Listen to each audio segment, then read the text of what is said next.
வணக்கம். அப்படி என்று சொல்லிக் கொண்டிருந்தேன். என் செல்வங்களே, உடன்பிறப்புகளே, உங்கள் அனைவருக்கும் என் வணக்கம் என்று சொல்லிக் கொண்டிருந்தேன் என்னுடைய வீடியோக்களில். இப்போது சில மாற்றங்களை செய்யலாம் என்று தோன்றுகிறது. என்ன மாற்றம் என்றால், முதலில் இறைவனுக்கு வணக்கம் செய்யலாம். மனிதர்களுக்கு வணக்கம் செய்வதை விட மனிதர்களை படைத்த இறைவனுக்கு முதலில் வணக்கம் செய்யலாம் என்று நினைக்கின்றேன்.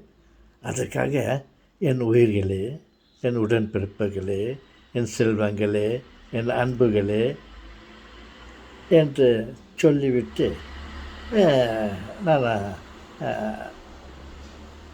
வணக்கத்தை பிறகு சொல்லிவிட்டு நான் என்னுடைய உரையை ஆரம்பிப்பேன்.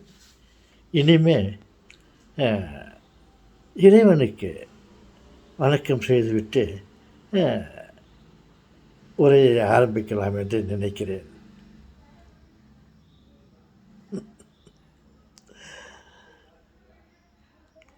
ஓகே செல்வங்களே, தாத்தா நீங்கள் சொல்வது ஒரு விதத்தில் இன்னும் உண்மையிலேயே சரியானது தான். நான் முதலில் இறைவனுக்கு ஒரு நல்ல காரியத்தை ஆரம்பிக்கும் பொழுது இறைவனுக்கு வணக்கம் செய்துவிட்டு நம்ம ஆரம்பிப்பது நல்லது தாத்தா. நீங்கள் நினைப்பது போலவே எதிர்காலத்தில் உடன்பிறப்புகளுக்கு வணக்கம் செய்வதை விட உடன்பிறப்புகளை உருவாக்கின இறைவனுக்கு வணக்கம் செய்வது சால சிறந்தது நாங்கள் நினைக்கிறோம். ஆலயம் தொழுவது சால்வம் நன்று அப்படின்வாங்க. இந்த மாதிரி இறைவனை வணங்குக நான் நினைக்கிறேன் முதலாக. அதனால் இறைவனுக்கு வணக்கம் என்று நான் சொல்லிவிட்டு ஆரம்பிக்கலாம் என்று நினைக்கிறேன். ஆரம்பிக்கட்டுமா? இறைவனுக்கு வணக்கம். ஓகே, சரி தாத்தா. இது என்ன தலையில் இந்த மாதிரி விசேஷமான தொட்டியை போட்டுக்கிறீங்க? என்ன தாத்தா அது? ஏன் தாத்தா இப்படிக்குது, இப்படி பண்ணிருக்கிறீங்கனாக்கா, இது என்னுடைய கை வேலைப்பாடு. என்ன கை வேலைப்பாடு என்றால், என்னுடைய பேர குழந்தை பள்ளிக்கூடத்தில் ஒரு நாடகம் நடிக்க வேண்டும். அதில் சோலைக்காட்டு ராஜா அவன் நடிக்க வேண்டும். அந்த சோலைக்காட்டிலே ஒரு மனிதன், ஒரு ராஜா எப்போதும் பாதுகாத்து நிற்க அங்கேயே இருக்க முடியாது, இரவும் பகலும். ஏனென்றால் சோலைக்காட்டுக்குள்ளே பறவைகள், பல விதமான பறவைகள் வந்து அந்த சோலைக்காட்டிலே உள்ள தானியங்களை எல்லாம் அது அழித்து விடுகிறது. அதனால் அவைகளை விரட்டுவதற்கு அங்கே நிரந்தரமாக ஒரு மனிதன் இருப்பதை போல் அவன் நடிக்க வேண்டும்.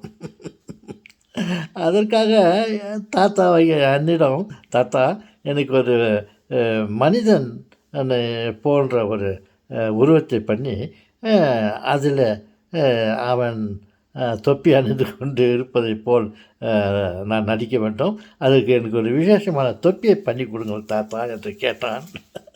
அதற்காக நான் இதை படைத்தேன். அவனும் அதை அணிந்து கொண்டு அந்த நாடகத்தில் அவனும் வெற்றி பெற்றான்.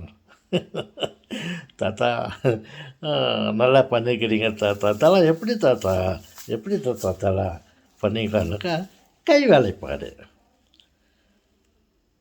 ஓகே செல்வங்களே, இது வந்து ஆர்டிஃபிஷியல், உண்மையான தொப்பி அல்ல, ஆர்டிஃபிஷியல்.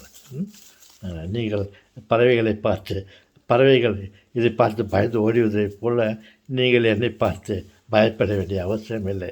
இது ஆர்டிஃபிஷியல். ஓகே, ஏதோ ஒரு பறவை கத்துது. ஓ! நாங்கள் தெரிஞ்சுக்கணும். நீ என்ன போட்டுக்கிறன்னு சொல்லிட்டு அது தெரிஞ்சுக்கன்னு சொல்லுது. ஓகே என் செல்வங்களே, இதோட முடித்துவிட்டு அடுத்த வீடியோவில் சில விஷயங்களை பற்றி பேச விரும்புகிறேன். வணக்கம்.